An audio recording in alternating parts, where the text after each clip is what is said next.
So now we're in the Grammarly app. You can download it to Chrome as a plugin, and then it will work within your emails, within your social posts as you're typing. But you can also get the desktop version, which I recommend to go ahead and start working with projects.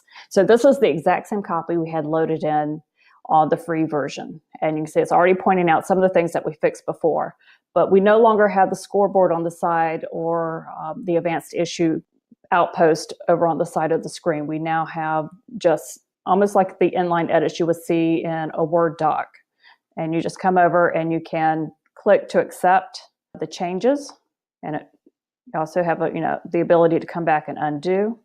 The house gave a shutter. The house shuttered. And so at this point, it's starting to make stylistic suggestions for your writing. It's not just correcting basic things. It's looking at all of the words within a context to help sharpen your writing, get rid of unnecessary words, that pesky its and its.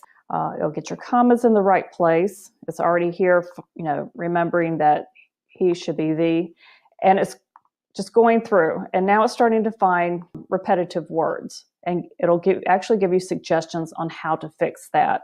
So when you click on it and you get your box here to take a closer look, it'll give you some suggestions in here. This is a great time to go to thesaurus.com if you're finding that you have the same word over and over again and you want to find just the right word to convey what you're trying to say. And then we come down here and we're just going to keep working through. So close proximity and proximity, that's a little bit redundant. So it's picking up on some very subtle things like that. And down here is where you're seeing your score. We're at 100. It's figuring out all of the issues that we had, giving us the suggestions. If there was passive voice in here, it would flag that and give you a chance to come in and fix it as well. You also have a plagiarism checker, which we read so much as writers that you start taking in types of description, and you always want your copy to be original. So you can come in and actually turn this on, and it will go through and search through the internet for any references that might fall into this, and it'll tell you if there's a chance that there's some plagiarism in here. And it's still showing one advanced issue. And that's the repetitive word. I'm going to just tell it to ignore that for right now. So with the plagiarism checker on, when I did this with Wired, and after the first few chapters, I turned this on just to make sure my copy was original. It actually came back and said 96% of it was plagiarized, which put me into a panic. And it actually will show you where on the web it finds the reference that comes back to what you're working on. And what it had found was the free sample chapters that were already on my website.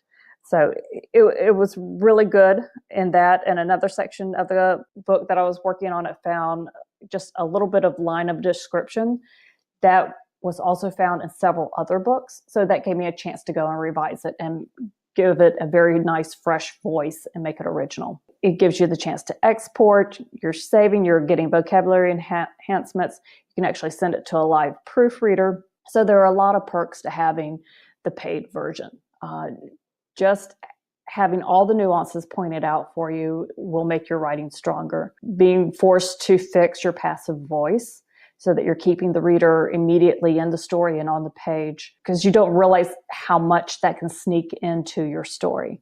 The only word of caution I would give is when you have a lot of dialogue and the characters are not always using proper language, it's going to flag that as well. So you have to take everything in context. As you're making changes with your edits based on the suggestions of the program, always take in the context what it is you're trying to say. So you're not changing the meaning of the story or the passage just to get to that proper grammar, or you're not turning really rich dialogue into this, vanilla conversation. Grammarly also works in line with apps. If you have a text window that you're typing in for Twitter or for LinkedIn, pretty much anywhere, it's going to give you the same level of ability to correct those errors.